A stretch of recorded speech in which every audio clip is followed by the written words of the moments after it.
우리가 이런 은혜의 자리를 사모하고 또 변함없이 믿음을 가지고 산다는 것은 결코 쉬운 일은 아닙니다. 그런데 우리 믿음의 사람들에게 가장 우선해서 해야 될 것 중에 하나가 하나님께서 뭘 좋아하시고 기뻐하실까를 생각하는 것입니다. 믿는 사람들에게 가장 큰 축복은 하나님께서 기뻐하시는 것인데, 오늘 여러분의 이 자리를 통해서 여러분의 가족들을 위해서 기도할 때에, 여러분의 지금 막히고 어려운 문제들을 내어놓고 기도할 때에 하나님께서 그 기도를 들으시고 응답해 주실 줄로 믿습니다. 왜냐하면 오늘 우리가 읽은 이 본문에 담겨진 특별한 의미가 있기 때문에 그렇습니다. 우리가 잘 아는 것처럼 역대하 7장은 하나님께서 솔로몬을 통해서 하나님의 성전을 세우고 그 하나님의 성전의 역사가 어떻게 이스라엘 백성들 안에서 이루어질 것인가를 아주 분명하게 선포한 말씀이 오늘 역대하 7장에 기록되어 있습니다. 그래서 처음 7장 시작해보면 성전 낙성식이라고 하는 표제어가 달려있는 것을 볼 수가 있습니다. 왜냐하면 하나님께서 솔로몬에게 성전을 짓도록 다윗에게는 준비만 해놓고 그 아들 솔로몬이 성전을 지어서 하나님께 올려드리면서 오늘 우리가 읽은 7장 14절에서 16절까지 말씀을 읽었는데, 이 말씀은 어쩌면 이스라엘 백성들에게는 아픔의 말씀이기도 하고 또 회복의 말씀이 동시에 들어있는 것을 볼 수가 있습니다. 우리가 역사적으로 보면 이 역대하는 이스라엘 백성들이 포로기 이후에 기록되었을 것이다 라고 하는 학자들이 주장하는 것처럼 이 역사가 먼저 있었고 이 기록이 남은 것이 아니라 먼저 역사가 있었고 나중에 그것을 돌아보며 우리가 믿음을 가지고 어떻게 하나님의 역사를 이루어갈 것인가를 역대하 기자가 기록해 놓은 거예요. 그래서 이스라엘 백성들에게는 어떤 마음이 있었냐면, 하나님의 성전 하면 먼저 느끼는 느낌이 있어요. 오늘날 이 아름다운 성전이 지어졌는데 여기가 하나님의 성전이죠. 이 성전은 사실 성경에서 말하는 성전의 의미와 조금 지금은 예배당, 교회당이라고 하는 의미로 신약 시대에는 조금 더 바뀌어졌지만, 실질적으로는 이 성전이라고 하는 용어 속에 담겨진 의미는 같다라고 해도 과언이 아닙니다. 오늘 16절에서 그렇게 이야기를 하죠. 오늘 16절, 이는 내가 이미 이 성전을 택하고 거룩하게 하여 내 이름을 여기에 영원히 있게 하였음이라. 하나님께서 성전을 지으라고 하고 내가 여기에 있겠다라고 하는 약속을 이스라엘 백성들에게 주셨다는 거예요. 그런데 이 약속을 누가 지키지 못했나요? 이스라엘 백성들이 지키지 못했어요. 그리고 그들은 586년에 북이스라엘이 아시리아에게, 그리고 722년에 남유다가 바벨론에게 멸망을 당합니다. 하나님께서는 포로로 잡혀와서 다시 회복의 역사를 경험했던 이스라엘 백성들에게 그 기록을 남기면서 오늘 주시는 메시지예요. 너희가 이 성전에서 하나님을 찾고 구하면 내가 너희들을 사하고 고치고 회복시켜 주시겠다라고 하는 약속을 하고 있습니다. 이스라엘 백성들에게는 이 약속이 있었어요. 그 이후에 하나님께서 이 성전을 예수님을 통해서 다시 회복시켜 주시죠. 그래서 예수님 시대, 신약 시대에는 이 건물이 성전이 아니라 예수 그리스도의 이름을 가지고 모이는 모든 공동체가 성전, 교회, 에클레시아라고 하는 성전이 된죠. 그래서 사도 바울은 거기를 심지어는 우리가 예수 그리스도를 내 안에 모시면 내 몸이 성전이 된다라고 하는 것으로 확대가 됩니다. 그럼에도 불구하고 여전히 구약에 오늘 역대하 7장에 나와 있는 이 성전의 개념은 여전히 살아있어서 우리 모든 성도들이 이 아름다운 성전에 와서 하나님을 예배하고 찬양하고 기도할 때마다 하나님께서 주시는 은혜를 경험할 뿐만 아니라 하나님의 역사와 능력이 나타나는 아름다운 역사가 오늘 이 저녁에도 있게 될 줄로 믿습니다.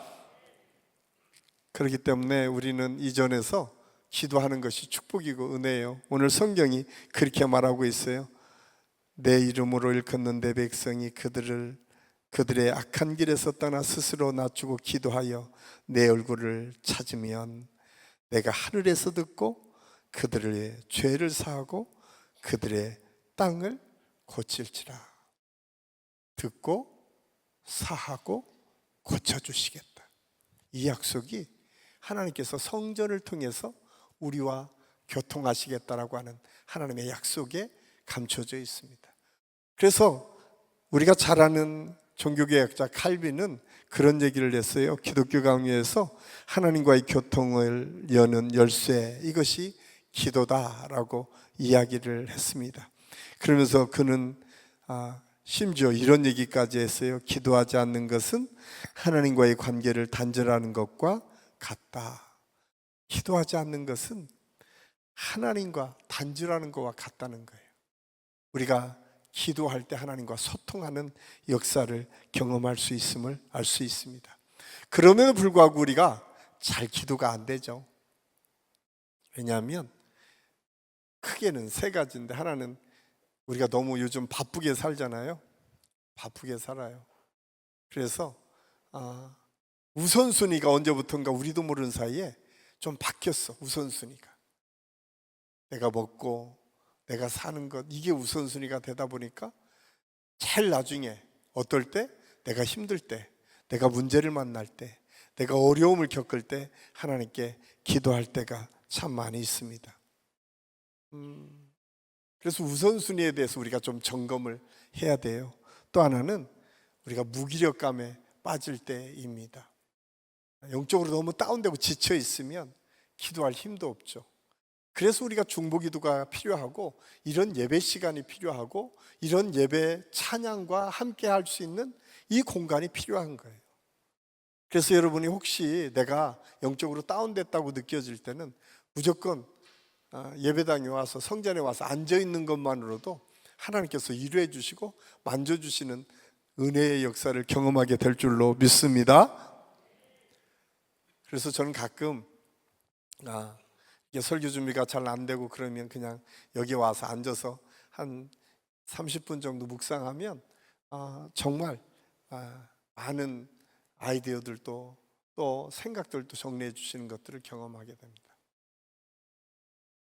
별로 여러분들이 잘 못 느끼시는 거 보니까 그렇게 와서 앉아본 경험이 거의 없으신가 봐요. 정말 제가 추천드리고 싶은데, 우리 불은 여기 항상 켜져 있거든요. 와서 그냥 앉아만 있어 보세요. 정말 아무도 없는 그 공간에 혼자 앉아 있으면 정말 하나님과 깊은 영적인 만져주심들을 경험하게 됩니다. 특별히 말하지 않아도, 특별히 뭔가 요구하지 않아도 하나님의 역사를 경험하게 되는 거죠. 이것이 기도의 출발이에요. 또한 우리가 기도를 잘 못하는 이유 중에 하나는 믿음 없음 때문에 그래요. 이 기도하면 될까? 그런 생각이 우리를 얼마나 어렵게 하는지 몰라요. 그런데 오늘 성경이 그것을 약속하고 있어요. 너희가 구하면, 기도하면, 오늘 15절에서 기도하면 하나님께서 듣고 사하시고 고쳐주시겠다. 이 은혜가 오늘 이 저녁에 오신 모든 분들에게 있게 될 줄로 믿습니다. 그러기 위해서 첫 번째 필요한 것이, 먼저 하나님께서 이스라엘 백성들에게 너희들 먼저 무릎을 꿇어라 라고 해.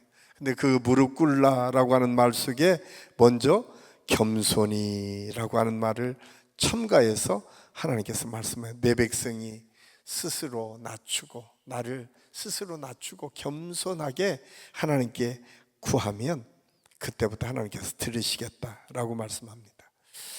저는 오늘 이 말씀을 들으면서, 그러면 낮춘다는 게 무슨 의미가 있을까? 첫 번째는, 낮춘다라고 하는 것은 내 주장과 내 경험을 내려놓는 거예요.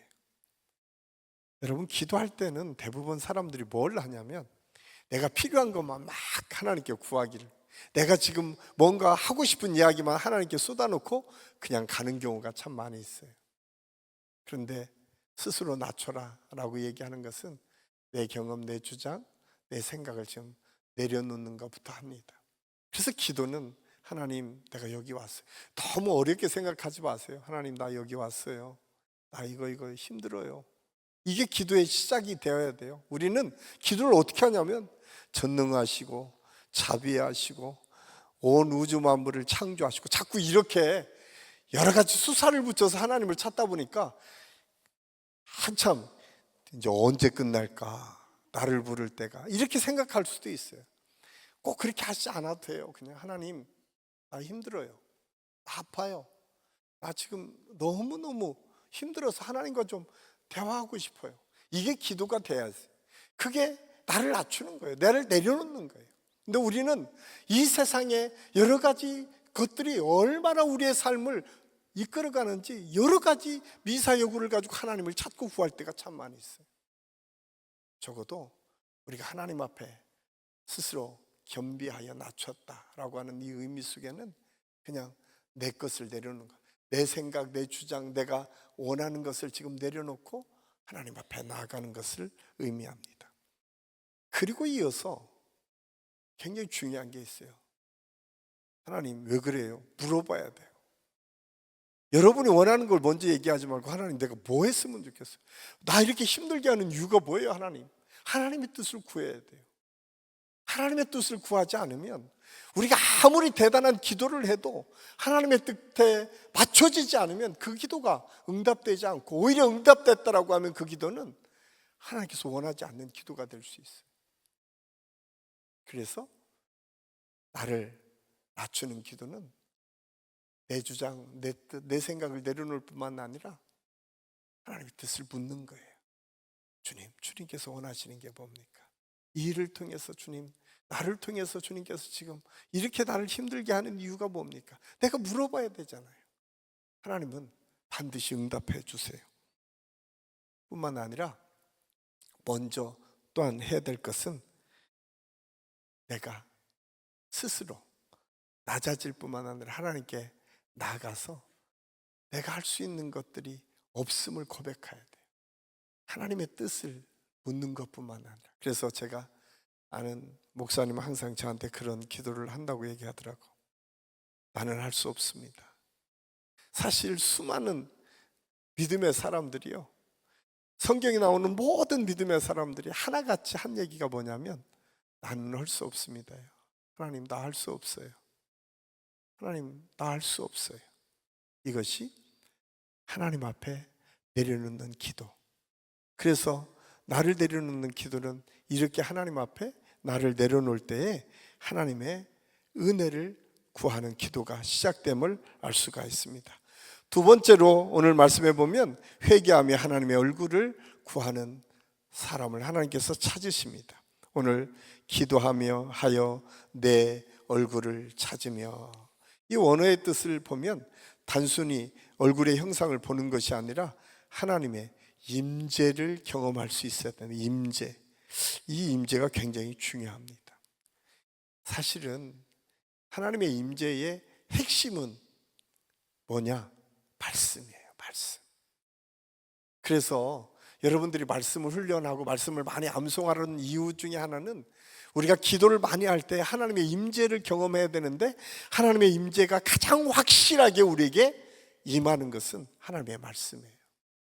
우리 열왕기하 19장 15절 16절 혹시 같이 한번 읽겠습니다.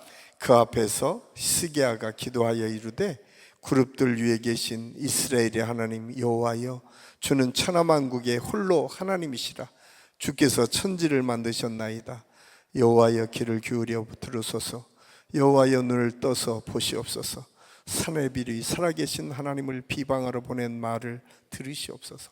이 장면은 뭐냐면, 지금 산헤빌이라고 하는 이방 이 총리가 와서 지금 이스라엘 백성들 예루살렘을 완전히 에워싸고 지금 졸어가면서 이야기하는 거예요. 야, 니들 나와서 우리 빨리 싸워. 히스기야가 너무너무 힘든 상황에 있었죠. 그래서 열왕기 하 19장에 보면 아수르 군대, 지금으로 얘기하면 아시리아죠. 아수르 군대가 지금 이스라엘 사람들을 다 공격해 올 그때 히스기야가 성전에 가서 말씀을 펴고 이렇게 읽는 거예요. 하나님의 면전에서 하나님을 구하는 거예요. 하나님, 먼저 구하는 게 똑같이 지금 우리가 첫 번째 나를 낮추는 거에서부터 배우잖아요. 하나님은 천지를 창조하시지 않았습니까? 온 우주 만물을 지금 다스리는 분이 당신 아닙니까? 그런데 당신의 이름을 저렇게 조롱하는 사례비립이 지금 와 있어요. 어떻게 해요? 그런데 놀랍게도 하나님께서 한 방에 해결해 주시죠. 지금까지 세계 기록에 그렇게 차이가 있는 전쟁에서 히스기야가 이길 수 있는 길이 있었던 것은 사실 성경에서도 그렇게 흔치 않은 전쟁에서의 승리입니다. 어떻게 그가 하나님의 얼굴을 그렇게 구했을까? 여기에서 우리는 기도의 또 한 줄기를 찾을 수 있는데, 그것은 하나님을 사모해야 돼요. 하나님을 간절히 찾아야 돼요. 우리는 여러분 기도할 때 한번 생각을 해보세요. 하나님을 찾으세요. 여러분의 문제를 직면하고, 여러분은 하나님을 찾는다고 하고 하나님 앞에 왔는데 하나님한테 온 게 아니야. 뭘 가지고 와요? 문제 속에서 계속 있는 거예요. 문제 속에서 문제를 떠난 적이 없어요. 하나님께 기도한다고 하지만 하나님이 얼마나 크신 하나님이신지, 얼마나 대단한 하나님인데에 대해서는 우리는 정말 생각하지 않아요. 내 큰 문제만 하나님께 막 떠넘기는 거예요. 그런데 오늘 히스기야 기도를 통해서 우리가 배우는 것은 하나님이 어떤 분이신지 입으로 고백하는 거. 전능하신 하나님이세요. 당신은 창조주 하나님이세요. 당신은 만물을 창조하시고 지금도 이 모든 상황을 이끌어 가시는 분이세요. 내 삶을 지금 책임져 주시는 분이심을 내가 믿습니다. 그 고백을 했을 때 그 믿음이 나를 이끌어가기 시작합니다. 그 기도가 나를 이끌어가기 시작합니다. 그렇게 하면 가장 먼저 보이는 게 뭐예요? 나의 연약함이죠. 나의 부족함이죠. 그래서 회개가 자연스럽게 나는 거예요. 하나님의 임재 앞에 어떤 사람도 완벽한 사람이 없습니다. 그래서 하나님이 보이기 시작하면, 하나님의 임재를 구하기 시작하면 우리가 거기에서부터 뭐가 나오냐면 나의 부족함이 보여지기 시작해요. 하나님, 내가 지금 보니까 이런 어려움이 있었군요. 내 문제가 이런 일이 있었네요. 하나님, 정말 잘못했습니다. 하나님, 내가 자꾸 이런 생각에 자꾸 빠져요. 하나님, 죄송합니다. 날 용서해 주세요. 이 생각 속에 내가 놓일 수 있도록 나를 도와주세요. 하나님을 찾으면 거기에서 내가 보이기 시작하면, 내가 보이기 시작하면 그때부터 회개가 나오기 시작합니다.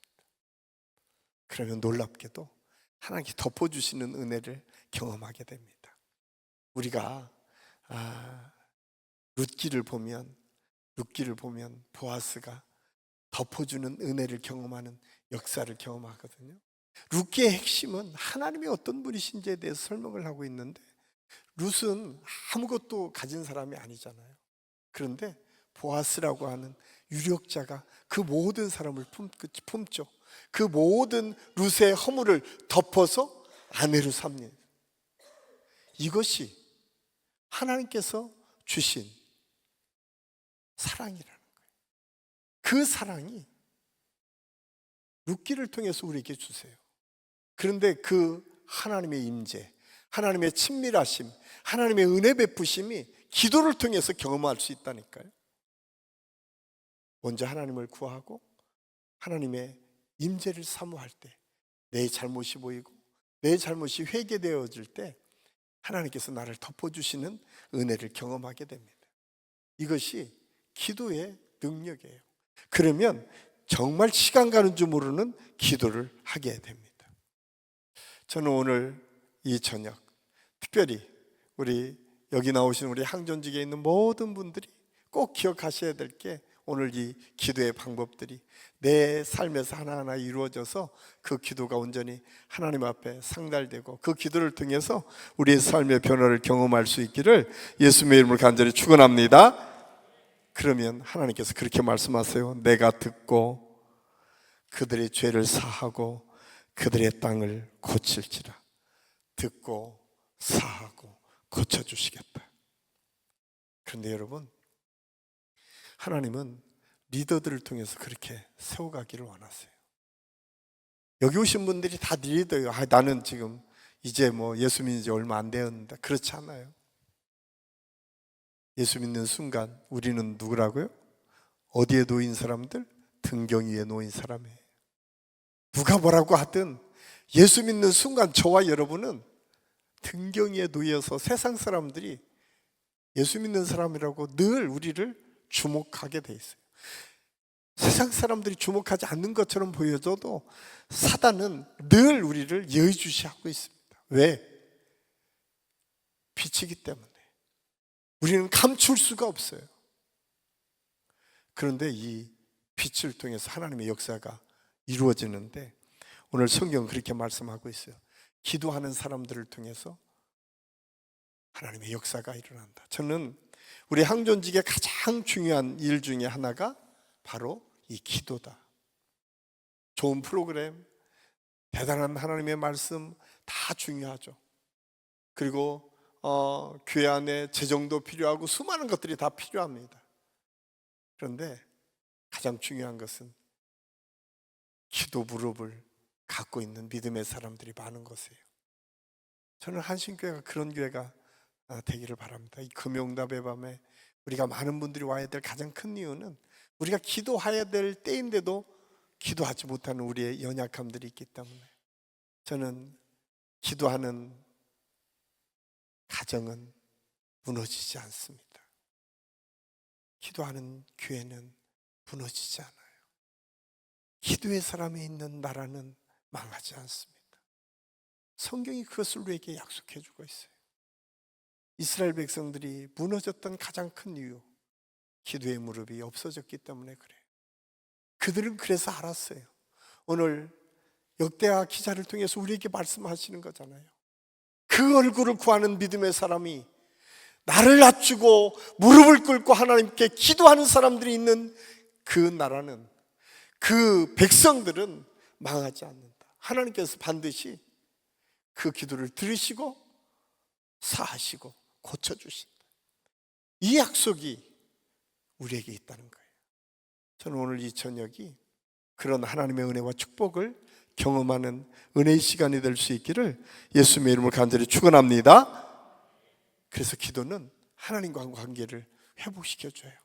뿐만 아니라 공동체의 관계도 회복시켜줍니다.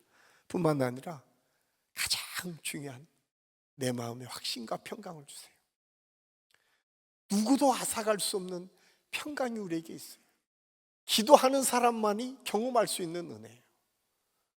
많은 사람들이 왜 어려움가? 기도하지 않기 때문에. 기도하면요, 정말 지구가 내일 망한다고 하더라도 우리는 기뻐 뛰며 하나님을 찬양할 수 있어요. 기도에 무릎이 있는 한 아무리 어려운 문제가 우리에게 있다고 하더라도 우리는 결코 무너지지 않고 오히려 그것을 바꾸어가는 하나님의 역사를 경험하게 됩니다. 오늘 이 저녁이 저는 여러분 한 분 한 분이 그 기도의 은혜를 경험하고 그것을 통해서 하나님의 역사를 하나하나 이루어가는 축복이 있기를 예수님의 이름으로 간절히 축원합니다. 기도하겠습니다. 아버지 하나님, 은혜를 감사합니다. 오늘 말씀을 통해서 우리의 기도가 어떠해야 되는지를 함께 생각했습니다. 성령님, 내 생각과 내 뜻과 내가 가지고 있는 모든 경험들을 내려놓는 시간이 될 수 있도록 하나님께서 인도하여 주시옵소서. 특별히 예수 그리스도의 이름으로 나아가서 우리가 가장 우선순위로 해야 될 것이 무엇인지를 이 시간 깨닫는 시간이 되게 하여 주시고, 우리 모두가 그 하나님을 경험하고 하나님께서 만져주시고 치료해 주시고 회복해 주시는 하나님의 역사를 경험하게 도와주시옵소서. 하나님께서 함께 하실 것을 믿고 예수님의 이름으로 기도드리옵나이다. 아멘.